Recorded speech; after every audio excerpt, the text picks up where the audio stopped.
Gold hub తాకట్టులో ఉన్న బంగారాన్ని విడిపించి కొనబడును. అదే రోజు ఆన్లైన్ ధరకు కొని డబ్బులు ఇవ్వబడును. ఇప్పుడు రఘురామరెడ్డి ఐపీఎస్ ఎవరైతే ఉన్నారో ఆయనకు కూడా బదిలీ వేటు పడిన పరిస్థితి మనం చూస్తున్నాం. యాక్చువల్గా స్కిల్ డెవలప్మెంట్ కేసులో చంద్రబాబును అరెస్ట్ చేసింది రఘురామరెడ్డి. ముఖ్యంగా ఒక విషయం ఇక్కడ మనం ప్రధానంగా చర్చించుకోవాలి.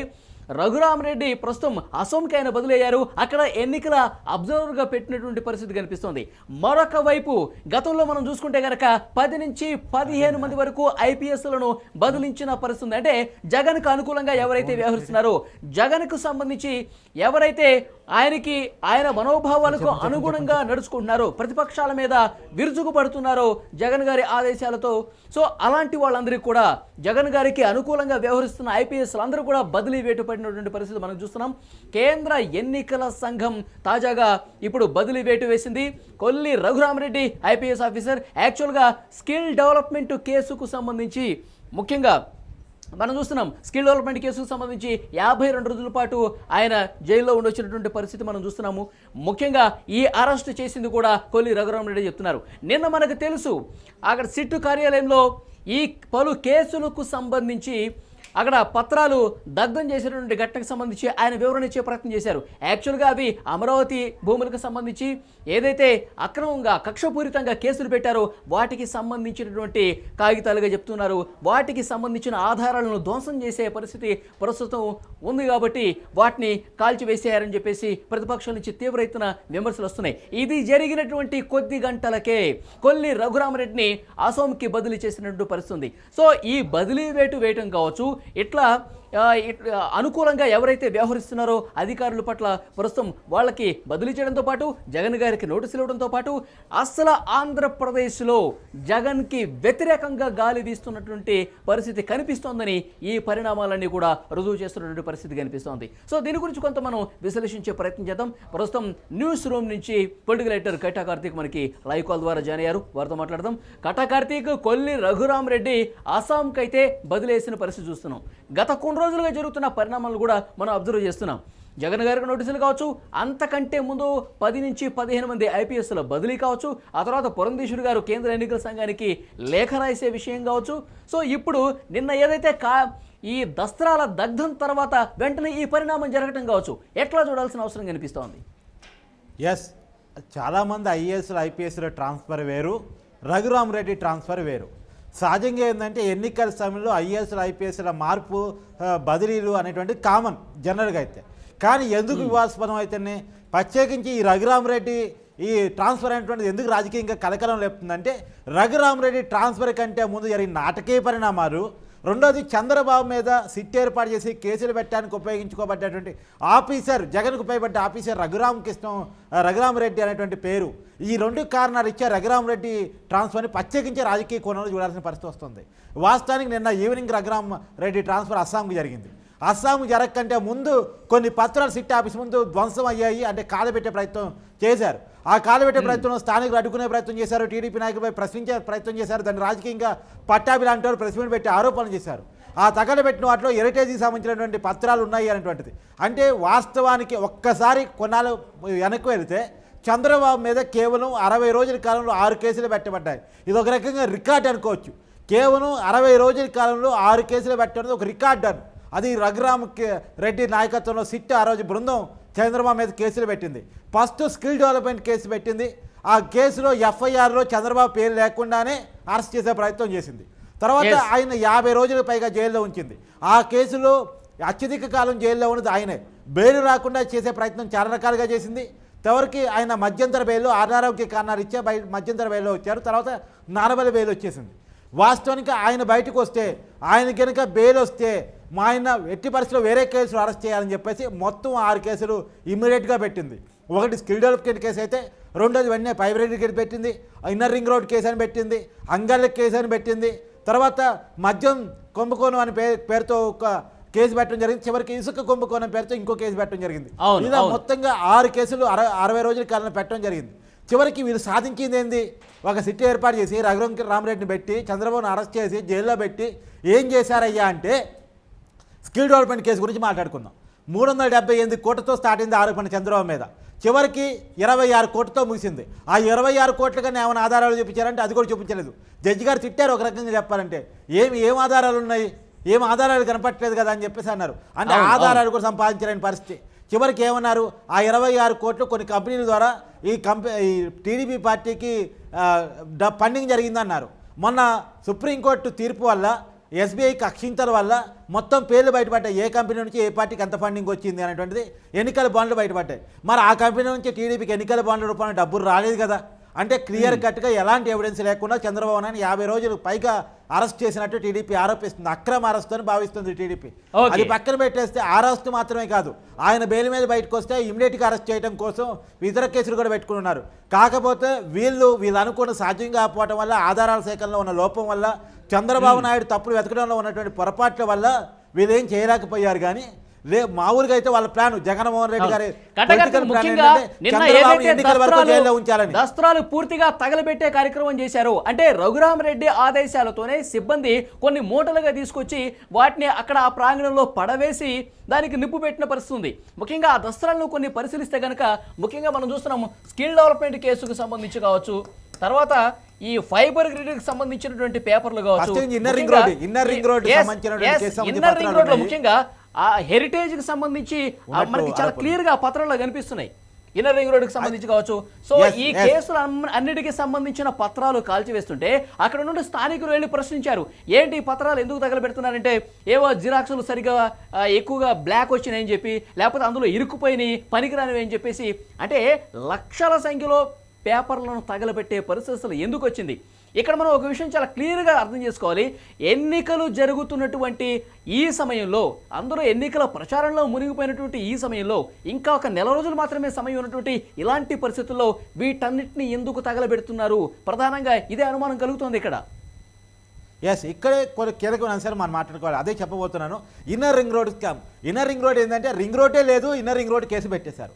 అసలు ఇన్నర్ రింగ్ రోడ్ కోసం ఏదో ప్లాన్ పడినట్టు, దానికోసం భూములు కొన్నట్టు, ఎలక్ట్రిక్ సంస్థ అక్కడ భూములు కొన్నట్టు ప్లాన్ ప్రకారం ఒక కేసు పెట్టారు. దానికి సంబంధించిన డాక్యుమెంట్స్ తయారు చేసి కోర్టులో ఎవిడెన్స్ చూపించే ప్రయత్నం చేశారు. ఆ డాక్యుమెంట్స్ సంబంధించిన పేపర్లు తగలబెట్టే ప్రయత్నం చేశారు అని. ఎందుకంటే రఘురామ్ కృష్ణారెడ్డి ట్రాన్స్ఫర్ జరుగుతున్నట్టు అతనికి పొద్దున ఇన్ఫర్మేషన్ ఉండుంటుంది. ఇప్పుడు ఈవినింగ్ ఆర్డర్ వచ్చిందంటే పొద్దునకి అతనికి ఇన్ఫర్మేషన్ ఉంటుంది. రేపు రాబోయే కొత్త చీపు ఆ మొత్తం డాక్యుమెంట్స్ తెరిచి చూస్తే ఇది కావాలని క్రియేట్ చేయబడిన నకిలీ డాక్యుమెంట్స్గా తేలితే అతని రేపు రాబోయే కాలంలో అతని ఉద్యోగానికి చాలా ప్రమాదం అయ్యే అవకాశం ఉంటుంది. కాబట్టి దాన్ని తగలబెట్టే ప్రయత్నం చేస్తారా చేశారన్నది ఒక పొలిటికల్ ఆరోపణ. ఆ పొలిటికల్ ఆరోపణ అనేది కూడా పక్కన పెట్టేస్తే, ఇంకోటి మీరు అన్నట్టు ఎన్నికలకి చాలా కొద్ది సమయం మాత్రం ఉంది. మే 13న ఎలక్షన్ జరగబోతా ఉంది. జూన్ 4th రిజల్ట్ రాబోతా ఉంది. రేపు పొద్దున ప్రభుత్వం మారిపోతే ఏ డాక్యుమెంట్స్ అయితే సిటీ తయారు చేసిందో ఆ డాక్యుమెంట్స్ రీవెరిఫికేషన్ చేసే అవకాశం ఉంది. ఆ రీవెరిఫికేషన్లో ఇది కావాలని క్రియేట్ చేయబోసారు, నకిలీ క్రియేట్ చేసే ప్రయత్నం చేశారని తేలితే, ఎప్పుడైతే ఎవరైతే కావాలని కక్షపూరితంగా ఆ రోజు ఉన్నటువంటి అధికార పార్టీకి సహకరించి కక్షపూరితంగా తయారు చేశారో వాళ్ళ బండారాన్ని బయటపడే అవకాశం ఉంది. కట్టగర్తికి తెలంగాణకి ఆంధ్రప్రదేశ్కి కొంత సామీప్యత కనిపిస్తుంది. ఎందుకంటే ఈ ఆధారాలు ధ్వంసం చేసే ప్రక్రియ కావచ్చు, దీన్ని తగలబెట్టే విషయానికి సంబంధించి కావచ్చు, తెలంగాణలో ఎప్పుడైతే కాంగ్రెస్ అధికారంలోకి వస్తుందంటే ఫలితాలు వస్తున్నటువంటి క్రమంలోనే ఇటువైపు ఫలితాలు వస్తున్నాయి, ఇంకోవైపు ఆధారాల ధ్వంసం కార్యక్రమం అనేది ఇక్కడ జరిగిన పరిస్థితి మనం చూసాము. అంటే ఇప్పుడు ఈ సర్వర్స్ ఏర్పాటు చేసుకుని, వార్ రూమ్లు ఏర్పాటు చేసుకుని ఏదైతే ఫోన్ ట్యాపింగ్ చేశారో ఈ ఆధారాలు ధ్వంసం చేసే ప్రక్రియ శ్రీకారం చుట్టి మూసీ నదిలో పడేశారు కదా.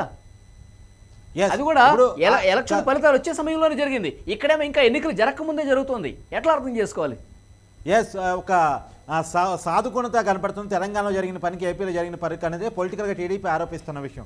వాస్తవంగా వాళ్ళు చెప్తుంది ఏంటంటే, ఇదేం తగలబెట్టామంటే జిరాక్స్ తీసే క్రమంలో సరిగా జిరాక్స్ రానివి, తర్వాత ఓవర్ హీట్ వల్ల, అంటే ఎక్కువ ప్రింట్ తీయటం వల్ల మిషన్ ఓవర్ హీట్ అవటం వల్ల మిషన్లో నిరకపోయిన పేపర్లను తగలబెట్టే ప్రయత్నం చేస్తున్నాం అన్నది ఇక్కడే క్లియర్ కట్ అనుమానం.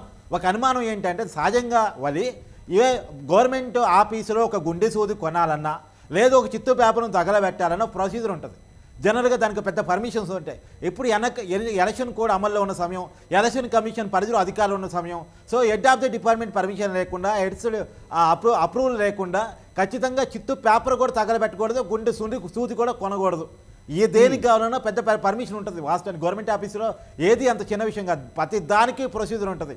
ఆ ప్రొసీజర్ ఫాలో కాకుండా ఎలా తగలబెట్టే ప్రయత్నం చేశారు. ఎందుకంటే వాళ్ళు వాదిస్తున్న ఎంతసేపటికి ఏంటంటే, దీని మీద అవాస్తవాలు ప్రచారం చేయొద్దు, మీడియా అవాస్తవాలు ప్రచారం చేస్తే నోటీసులు ఇస్తాము, మీడియా ఓకే ఈ రోజుకే మేము ప్రచారం చేయట్లేదు, అనుమానాలు మాత్రం వ్యక్తం చేస్తున్నాం. ఆ అనుమానాలు ఏంటి, మాకున్న అనుమానాలు ఏంటి? మీరు తగలబెట్టిన పేపర్లు మీరు అన్నట్టు ఒరిజినల్ అనుకోండి, ఎలక్షన్ టైంలోనే ఎందుకు చేస్తున్నారు, ఇన్నాళ్ళు ఎందుకు చేయలేదు, ఇప్పుడు ఎందుకు చేయాల్సిన పరిస్థితి వస్తుంది? ఇప్పుడు తెలంగాణలో మీరు చెప్పినట్టు ఒక జరిగిన సంఘటన, దీనికి ఎందుకని ఉదాహరించకూడదు అనే ఒక అనుమానాన్ని మేము ప్రశ్నిస్తూ ఉన్నాం. ప్రశ్నకైతే సమాధానం చెప్పాలి కదా. సో అనుమానం వ్యక్తానికైతే మీరు సమాధానం చెప్పాలి కదా. ఇక్కడ మరొక ముఖ్యమైన విషయం, గత ప్రభుత్వంలో అంటే చంద్రబాబు గారి హయాంలో అవకతవకలు జరిగాయని చెప్పి సిట్ని ఏర్పాటు చేసి వాటి మీద విచారణ చేస్తున్నారు కదా.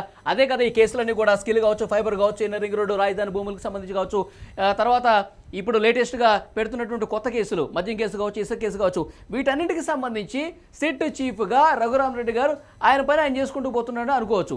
ఇప్పుడు ఆధారాలు ధ్వంసం చేస్తున్నటువంటి ఈ కేసుకు సంబంధించి ఎలక్షన్ కమిషన్ ఏమైనా విచారణ చేయాల్సిన అవసరం ఉందా లేదా? ఇప్పుడు వీళ్ళందరూ దర్యాప్తు చేస్తున్నామని చెప్పేసి చెప్తూ ఉన్నారు.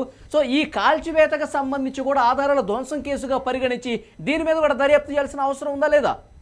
ఖచ్చితంగా నేను ఈ ఎలక్షన్ కమిషన్ డిమాండ్ చేస్తున్నాను. ఖచ్చితంగా దీని మీద ఎంక్వైరీ జరగాలి. ఎందుకు కాల్చివేసే ప్రయత్నం జరిగింది, ఏం కాల్చివేసే ప్రయత్నం జరిగింది, అనుమానాలు ఒకవైపు, అప్పుడు వాళ్ళు చేస్తున్నటువంటి వాదం ఒకవైపు. సో దీంట్లో ఏది వాస్తవం అనేటువంటిది చేయాల్సిన పరిస్థితి ఖచ్చితంగా ఉంది. రెండోది ఏంటంటే, చంద్రబాబు మీద నేను ఇందాక మాట్లాడినట్టు 6 కేసులు తెలిస్తే ఒక్క కేసులో కూడా ఒక్క ఆధారాన్ని కూడా చూపించలేకపోయారు. నేను సూటిగా రఘురామరెడ్డి గారిని కొన్ని ప్రశ్నలు అడుగుతాను. చంద్రబాబు మీద స్కిల్ డెవలప్మెంట్ కేసు పెట్టారు కదా, మీరు పెట్టింది 378 కోట్ల, 272 కోట్ల, 26 కోట్ల కేసా? ఏం కేసు అన్నది చెప్పండి. రెండోది inner ring road case. Inner ring road కేసులో ఇన్నర్ రింగ్ రోడ్డు కట్టనే లేదు, దాని మీద ఎలా కేసు పెట్టారు? ఎలా భూముల రేట్లు పెరిగాయని మీరు ఆరోపించగలరు? హెరిటేజ్ సంస్థ భూములు కొనుక్కొని లాభపడిందని ఎలా చెప్పగలరు? లేదా నారాయణ సంస్థల భూములు రేట్లు పెరిగాయని ఎలా చెప్పగలరు? 3 ఫైబర్ గ్రిడ్ కేసు. ఫైబర్ గ్రిడ్కి సంబంధించినటువంటి సామాగ్రి కానీ లేదా ఇంటింటికి ఇంటర్నెట్ సదుపాయం కానీ అది మంచిదే కదా, దాంట్లో ఏం కొమ్ముకోనని మీరు చూడదలుచుకున్నారు? ఈ రోజు వరకు మీరు పట్టుకున్న ఆధారాలు ఏంటి? 4వది అంగళ్ళ కేసు. అంగళ్ళ కేసులో చంద్రబాబు నాయుడు ఆ రోజు ప్రచారాన్ని పోతే కార్యకర్తల మధ్య జరిగిన వాగ్వాదంలో వైసీపీ నాయకులు చంద్రబాబు పర్యటన అడ్డుకునే ప్రయత్నం చేసినప్పుడు కార్యకర్తల మధ్య జరిగిన గొడవకి జెడ్ ప్లస్ సెక్యూరిటీ ప్లస్ అంటే ఒక రకంగా చెప్పాలంటే నేషనల్ సెక్యూరిటీ మధ్యలో ఉండి చంద్రబాబు నాయుడికి సంబంధం ఎలా ఉంటుంది? అతను అత్యాయత్నం చేసే ప్రయత్నం అవకాశం ఉందా? అసలు అవకాశమే ఉండదు కదా. చంద్రబాబు జెడ్ ప్లస్ కేటగిరీ పోలీసుల నేషనల్ సెక్యూరిటీ మధ్యలో ఉండే వ్యక్తి, ఆయన వచ్చేసి ఒకరి మీద హత్యా ప్రయత్నం చేసే ప్రయత్నం ఎలా చేస్తాడు? అసలు ఏమన్నా పెట్టే వాళ్ళకైనా ఉండాలి కదా. అది ఒకటి. ఇంకోటి ఏంటంటే పెట్టిన మద్యం కేసు. ఇవాళ మద్యం విధానం అంటుంటుంది ఈ రోజు విమర్శలే పాలవుతుంది. అసలు ఆ రోజు మద్యం విధానం మీద ఏమైనా విమర్శలు ఉన్నాయా? ఈ రోజు కదా భూములు వస్తుంది, ఈ రోజు కదా ప్రెసిడెంట్ గోల్డ్ మెడల్ వచ్చింది, ఈ రోజు కదా 17 డిపోల్లోనే మద్యం కొనుగోలు జరుగుతుందా అని చెప్తుంది. ఇది కదా విమర్శ అనేది. కానీ ఆ రోజు మద్యం మీద ఏమైనా వివాదం ఉందా? రెండోది ఇసుక మీద కేసు పెట్టారు. ఆ రోజు ఫ్రీగా ఇసుక పంచారు, కానీ ఈ రోజు ఫ్రీగా ఇసుక దొరకని పరిస్థితి. ఈవెన్ ఆన్లైన్లో బుక్ చేసుకున్నామని ఆన్లైన్లో దొరకని పరిస్థితి. ఇసుక పేరుతో వైసీపీ మంత్రులు, ఎమ్మెల్యేలు భారీగా సంపాదించారని పొలిటికల్ ఆరోపణలు ఉన్న పరిస్థితి. ఈ రోజు కదా ఇసుక మీద ఆరోపణలు ఉన్నాయి. ఆ రోజు ఫ్రీగా ఇసుక దొరికింది కదా, ఆ రోజు కన్స్ట్రక్షన్ జరిగింది కదా, ఈ రోజు కన్స్ట్రక్షన్ దొరకని పరిస్థితి కదా. ఈవెన్ కుప్పల పేరుతో వైసీపీ ఎమ్మెల్యేలు భారీగా ఇసుకను పెట్టుకొని ఆన్లైన్లో మొత్తాన్ని హ్యాకింగ్ చేసేసి ఆన్లైన్లో బుక్ చేసుకునే అవకాశం లేకుండా వైసీపీ నాయకుల దగ్గర ఇసుక కొనుక్కోవాలన్న పరిస్థితి ఇవాళ కదా క్రియేట్ అయింది. ఇది కదా ఆరోపణలు. ప్రభుత్వాలు విధానపరంగా తీసుకున్న అన్ని నిర్ణయాల మీద ఇట్లా కేసులు పెట్టుకుంటా పోతే ప్రభుత్వం నడిచే పరిస్థితి ఉంటుందా? ఇప్పుడు ప్రభుత్వం మారింది అనుకుందాం, ఇప్పుడు కూటమి అధికారంలోకి వచ్చింది అనుకుందాం, ఇప్పుడు ఎన్ని కేసులు పెట్టచ్చు? జగన్ గారు ప్రభుత్వం అవలంబించిన ఈ విధానాలన్నింటి మీద ఇప్పుడు మీరు మద్య విధానాన్ని ఎగ్జాంపుల్గా చెప్పారు. ఇక్కడ ఎలాంటి పరిస్థితి ఉందో, ప్రస్తుతం ఎలాంటి విధానం నడుస్తుందో, సో అన్నింటి మీద కేసులు పెట్టుకుంటూ పోతే జగన్ గారికి సంబంధించి, ప్రభుత్వానికి సంబంధించి 100 కేసులు వస్తాయేమో. ఖచ్చితంగా.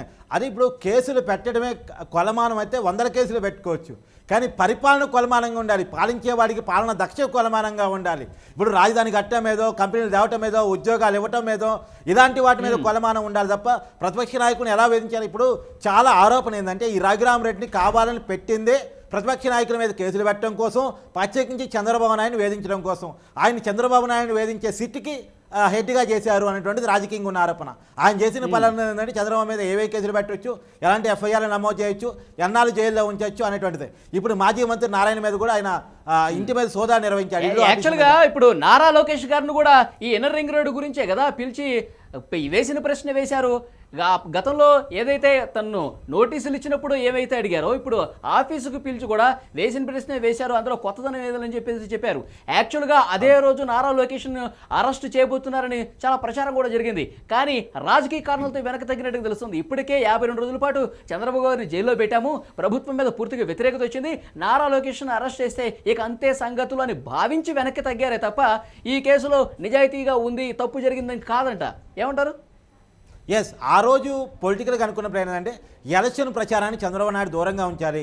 చంద్రబాబు నాయుడు జనంలోకి వెళ్తే సింపతి వర్కౌట్ అయ్యి ప్రచారం అంటే ఆ పార్టీ పెద్దగా చంద్రబాబు నాయుడు ఉన్నాడు కాబట్టి చంద్రబాబు నాయుడిని, లోకేష్ని వీరంత వరకు జైల్లో ఉంచాలి, అవసరమైతే పవన్ కళ్యాణ్ కూడా పెట్టాలి అని అనుకున్నారు. ఫస్ట్ చంద్రబాబు నాయుడు మీద టార్గెట్ పెట్టుకున్నారు. అందుకనే 6 కేసులు ప్లాన్ చేసుకొని 60 రోజుల కాలంలో పెట్టడం జరిగింది. కానీ వాళ్ళు అనుకున్నది ఎక్కడ వర్కౌట్ కాలేదంటే సాక్ష్యాలు సంపాదించడం వల్ల, వాళ్ళు ఫెయిల్ కావడం వల్ల వర్కౌట్ కాలేదు. ఇప్పుడు నారా లోకేష్ని కనుక అరెస్ట్ చేస్తే ఆల్రెడీ అరెస్ట్ చేసిన చంద్రబాబు విషయంలోనే ఎలాంటి ఆధారాలు సేకరించినప్పుడు అది ప్రజల్లోకి బలంగా వెళ్ళింది. చంద్రబాబు నాయుడిని కావాలని అరెస్ట్ చేశారు, 370 కోట్లు 78 కోట్లు అన్నారు, చివరి 26 కోట్లు అన్నారు. 26 కోట్ల కోసం అంటే 26 కోట్లు అంటే ఏపీలో ఒక నియోజకవర్గానికి ఒక ఎమ్మెల్యేకి ఆ ఒక నియోజకవర్గంలో అయ్యే ఖర్చుగా లెక్క ఉంది ప్రజల ఉద్దేశంలో.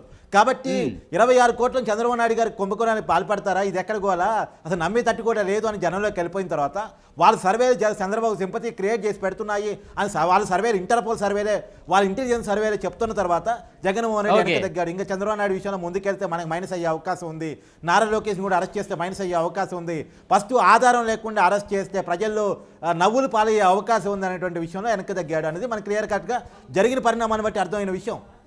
ఎస్, అంటే కట్టకర్తికి ఇప్పుడు తెలుగుదేశం పార్టీ కొంత ఇంటర్నల్గా నాయకులు చర్చించుకుంది ఏంటంటే కూటమి డెఫినెట్గా అధికారంలోకి వస్తుంది, అధికారంలోకి వచ్చిన తర్వాత వైజాగ్లో భారీగా భూదోపిడీ జరిగింది, భూ కుంభకోణం జరిగింది వైసీపీ హయాంలో, ముందుగా ఇన్వెస్టిగేషన్ చేసేది వైజాగ్ భూ కుంభకోణానికి సంబంధించి అని చెప్పి పెద్ద ఎత్తున చర్చ జరుగుతుంది.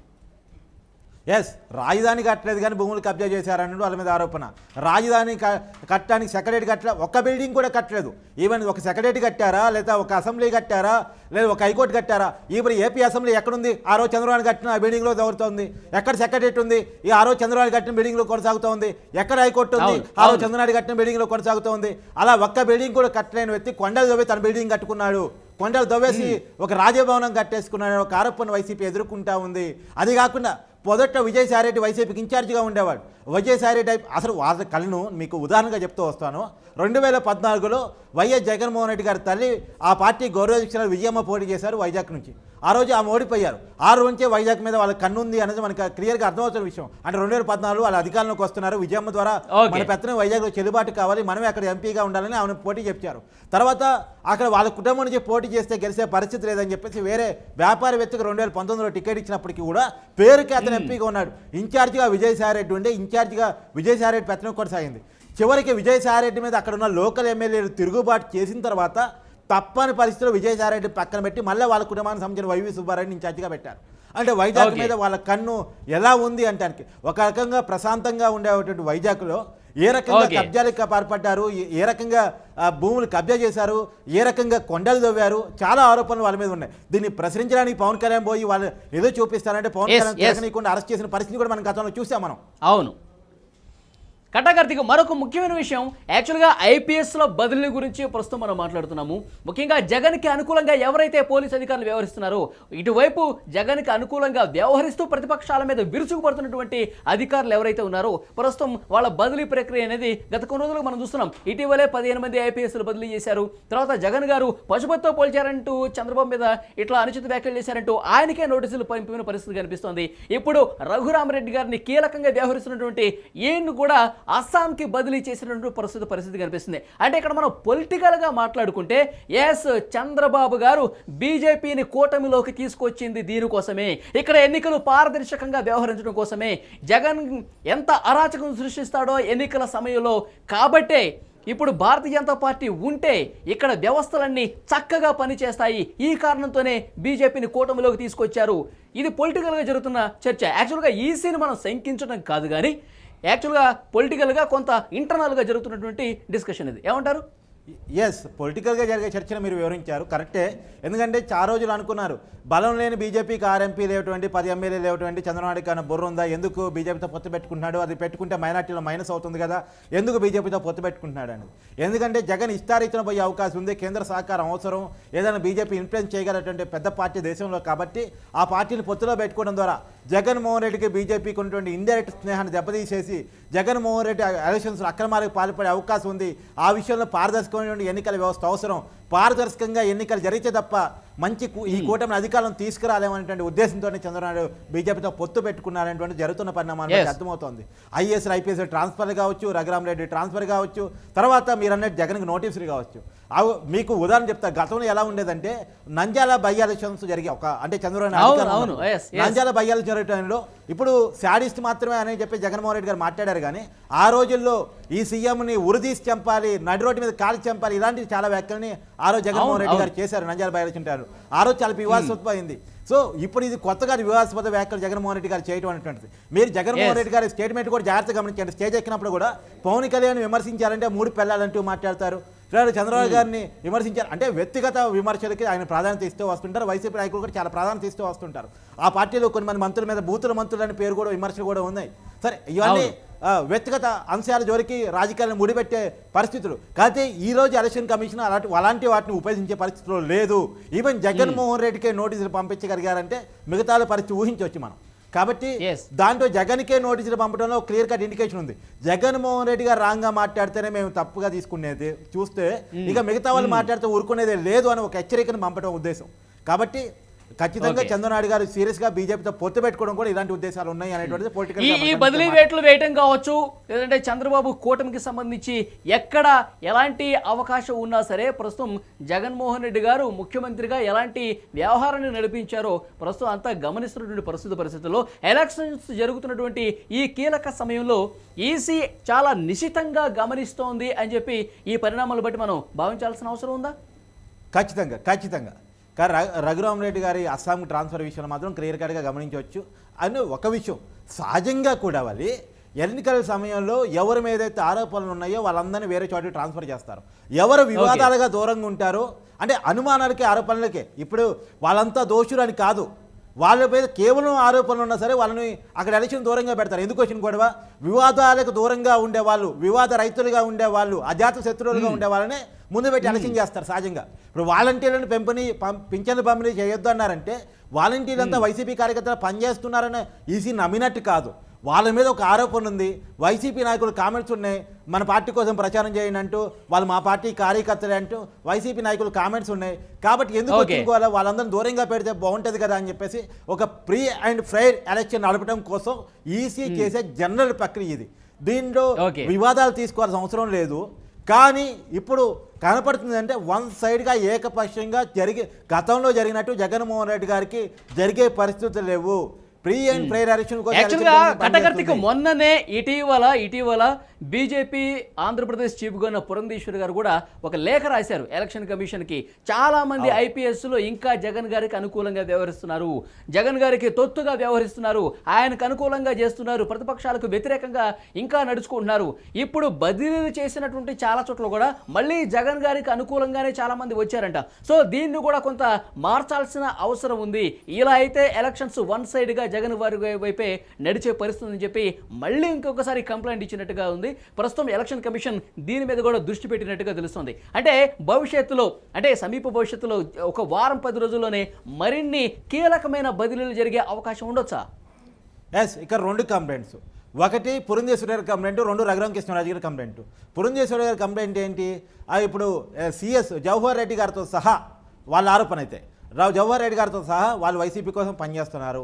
ఈ పింఛన్ల పంపిణీ వివాదానికి కారణం కూడా ఈ సిఎస్ గారు వ్యవహార శైలే. తర్వాత సెర్పు సీఎండి గారు, ఇలా చాలామంది ఐఏఎస్లు ఐపీఎస్లు వైసీపీకి అనుకూలంగా పనిచేస్తున్నారని ఒక ఆరోపణ బీజేపీ చేస్తూ ఉంది. మీడియా అంటే టీడీపీ అనుకూల మీడియా కూడా రాస్తూ ఉంది. దాని మీద కూడా ఐఏఎస్ ఐపీఎస్ సంఘం నోటీసులు ఇస్తూ ఉన్నారు, కోర్టులకు వెళ్తూ ఉన్నారు, ఆరోపణలు చేస్తూ ఉన్నారు. అది పక్కన పెట్టేసి వాళ్ళు కంప్లైంట్ ఇచ్చుకునే రైట్ ఎలక్షన్ సమయంలో ఎలక్షన్స్ గురించి, ఎలక్షన్కి అనుకూలంగా అంటే అధికార రాజకీయ పార్టీలకు అనుకూలంగా పనిచేసే వ్యక్తుల గురించి మాట్లాడే హక్కు స్వేచ్ఛ అందరికీ ఉంటుంది. ఆ రాజకీయ పార్టీ అధినేతలకు ఉంటుంది. ఖచ్చితంగా పురంధేశ్వరి గారు మాజీ కేంద్ర మంత్రి, ఆమె తక్కువ కాదు. పీసీ ఇవాళ బీజేపీ చీఫ్గా ఉన్నారు ఏపీలో. సో ఆమెకు హక్కు ఉంది, ఆమె కంప్లైంట్ కంప్లైంట్ చేసే హక్కు ఉందా, కంప్లైంట్ చేసింది. అది పక్కన పెడితే రఘురామ కృష్ణరాజు గారు ఇంకో సంచలన ఆరోపణ చేశారు. డీజీపీగా ఉన్న వ్యక్తి కూడా ఇతను కూడా ట్రాన్స్ఫర్ చేయాలి, అతను కూడా వైసీపీ అనుకూల వ్యక్తి అనేటువంటి ఒక ఆరోపణ చేశారు. కారణం ఏంటంటే చాలా మంది మీద చాలా కేసులు పెట్టున్నాయి. ఆ కేసులు ఎన్ని కేసులు ఉన్నాయి, ఎవరి మీద ఎన్ని కేసులు ఉన్నాయో కూడా ఎవరికి తెలియని పరిస్థితి. అని రఘురామ్ ఎగ్జాంపుల్ గా ఆశ్రయించి తన మీద ఎన్ని కేసులు ఉన్నాయో తెలుసుకోవాల్సిన పరిస్థితి వచ్చింది కదా. ఎందుకంటే నామినేషన్ ప్రక్రియలో కేసుల ప్రస్తావన కంపల్సరీగా పేర్కొనాలి, ఎన్ని కేసులు ఉన్నాయో ఖచ్చితంగా పేర్కొనాల్సిన అవసరం ఉంది. ప్రతి వ్యక్తి తన మీద ఎన్ని కేసులు ఉన్నాయో నామినేషన్ పత్రం రాయాలి. కానీ ఎవరికి తన మీద ఎన్ని కేసులు ఉన్నాయో తెలియని పరిస్థితి. ఇప్పుడు రఘురామ కృష్ణరాజు గారి మీద 13 పైన కేసులు ఉన్నాయి అని తెలిసింది. అది డీజీపీకి లెటర్ రాశారంట, నా మీద ఎన్ని కేసులు ఉన్నాయో చెప్పండి అని చెప్పేసి. ఆ డీజీపీ స్పందించలేదు. ఆయన కోర్టు పోయి సమాచారం తెలుసుకోవాల్సి వచ్చింది. ప్రతి ఒక్కరు అలా చేయాలంటే సాధ్యమా అంటే మరి ఎంతవరకు సాధ్యం? రేపు నామినేషన్లు వేస్తారు, వాళ్ళ మీద ఉన్న వాళ్ళకి తెలిసిన కేసులు నమోదు చేస్తారు, తర్వాత ఇంకా కేసులు ఉన్నాయని చెప్పి వాళ్ళ నామినేషన్లు కనుక పక్కకు పోతే అది ప్రతిపక్షానికి ఎంత దెబ్బ అవుతుంది. కాబట్టి ఒక ప్రీ ప్లాన్ షెడ్యూల్ ప్రకారం డీజీపీ ప్లాన్ చేస్తున్నారు, వైసీపీ పార్టీకి అనుకూలంగా పనిచేస్తున్నటువంటి ఒక రాజకీయ ఆరోపణని రఘురామ కృష్ణరాజు గారు పెట్టారు. సో ఈ అన్ని ముఖ్యమైన విషయం వాలంటీర్ల వ్యవస్థ గురించి ఒకసారి మనం ఇక్కడ మాట్లాడుకోవాలి. ఎందుకంటే ఎలక్షన్ కమిషన్ వాలంటీర్లు యాక్చువల్గా ఇప్పుడు గతంలో మీరు ఎట్లయితే పింఛన్లు ఇస్తున్నారో మీరు మీ విధులకు దూరంగా ఉండాలని చెప్పి స్పష్టం చేయడంతో వాలంటీర్స్కి సంబంధించి ఎలాంటి రాజకీయం నడిచిందో మనం చూసాం. చాలా మంది వైసీపీ నాయకులు మీరు వాలంటీర్లుగా రాజీనామా చేయండి, వైసీపీ కార్యకర్తలాగా మీరు మారిపోండి, పార్టీ కోసం పనిచేయండి అని చెప్పి పిలుపునిచ్చిన పరిస్థితి కూడా చూసాం. సో ఇప్పుడు వీళ్ళు రాజీనామా చేసి డైరెక్ట్గా ఓటర్లతో అటాచ్మెంట్ పెట్టుకుంటే గనక ఏంటి పరిస్థితి? దీని మీద కూడా నిశ్చితంగా ఎన్నికల సంఘం పరిశీలించాల్సిన అవసరం ఉందా లేదా? అంటే ఇక్కడ వాలంటీర్లు కూడా కొంత తిరుగుబాటు చేస్తున్నారు వైసీపీ మీద. బలవంతపు రాజీనామాలు చెప్పి బలవంతంగా వాళ్ళని రాజకీయాల్లో పోస్తున్నారండి. కొంతమంది వాలంటీర్లు వాళ్ళు ఇచ్చిన పోతే అది ఒక రకం. కొంతమందిని బలవంతం చేసి వైసీపీ ఇప్పుడు మీకు ఉద్యోగం ఇచ్చిందే మా పార్టీ కోసం పనిచేస్తారని ఎన్నికల టైంలో ఇప్పుడు పేరు నానికి ఆడియో వాయిస్ మనం వినిపించాం లైవ్లో కూడా.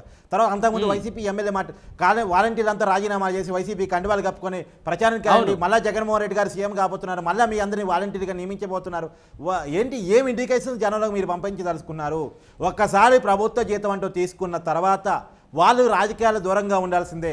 వాలంటీర్లు కూడా ఈ విషయాన్ని మీరు గుర్తుపెట్టుకోవాలి. మీరు ఈరోజు రాజకీయ పార్టీ స్వార్థాల కోసం మీరు రాజకీయాల్లోకి వెళ్తే లైఫ్ లాంగ్ మీకు మచ్చ ఉండిపోతుంది. మీరు కేరళ వాలంటీర్ లెక్క ఉండండి, మీరు రాజకీయాల దూరంగా ఉండండి. మీ మీద మచ్చ కనుక పడితే మీ మీద ఎలక్షన్ కోడ్ కేసు కనుక పడితే లైఫ్ లాంగ్ గవర్నమెంట్ ఉద్యోగానికి మీరు దూరం అయిపోతారు. ఆ విషయాన్ని మీరు గుర్తుపెట్టుకోండి. మిమ్మల్ని కావాలని కొంతమంది రాజకీయాల కోసం వాడుకునే ప్రయత్నం చేస్తున్నారు, వాటికి మీరు లొంగకండి. జిల్లాకి కలెక్టర్ ఎలానో, మండలానికి ఎంఆర్ఓ అలానే, ప్రతి 50 ఏళ్లకు వాలంటీర్లు అలానే. మీరు 50 ఏళ్ళకి కలెక్టర్, మీరు 50 ఏళ్ళకి ఎంఆర్ఓ, మీరే 50 ఏళ్ళకి ఎండిఓ, అన్నీ మీరే. ప్రభుత్వ జీతం తీసుకున్న తర్వాత మీరు ఒక అధికారులకు బిహేవ్ చేయండి, ప్రభుత్వం కోసం పనిచేయండి, పార్టీ కోసం కాదు. Government is continuous process. ఇవాళ జగన్మోహన్ రెడ్డి గారు ఉండొచ్చు, రేపు చంద్రబాబు గారు రావచ్చు, లేదు జగన్మోహన్ రెడ్డి గారు తిరిగి రావచ్చు. ఎవరు అధికారంలోకి వచ్చినా ప్రభుత్వ బాధ్యతను మాత్రమే, ప్రభుత్వ జీతం తీసుకుంటూ, అంటే ప్రజలు ట్యాక్స్ రూపంలో ప్రభుత్వానికి చెల్లించే డబ్బుని జీతంగా తీసుకుంటూ మీరు ఉన్నారు కాబట్టి ప్రజలకు ప్రభుత్వానికి మాత్రమే మీరు జవాబుదారీగా ఉండాలి. రాజకీయ పార్టీల కోసం పనిచేయొద్దు అనేటువంటి ఒక పిలుపుని మనం కూడా ఇవాళ లైఫ్లో స్పాయిల్ అయ్యే ప్రమాదం ఉంది. మరి చూద్దాం కటాకర్తిక. మొత్తానికైతే ఎలక్షన్ కమిషన్ తీసుకుంటున్న నిర్ణయాలు ప్రస్తుతం సంచలనంగా మారుతున్నాయి. ఎందుకంటే జగన్కి అనుకూలంగా వ్యవహరిస్తున్నటువంటి ఐపీఎస్లకు సంబంధించి బదిలీ రేటు ప్రస్తుతం రాష్ట్ర వ్యాప్తంగా సంచలనంగా మారుతున్నటువంటి పరిస్థితి కనిపిస్తుంది. గతంలో చాలా బదిలీలు జరిగాయి.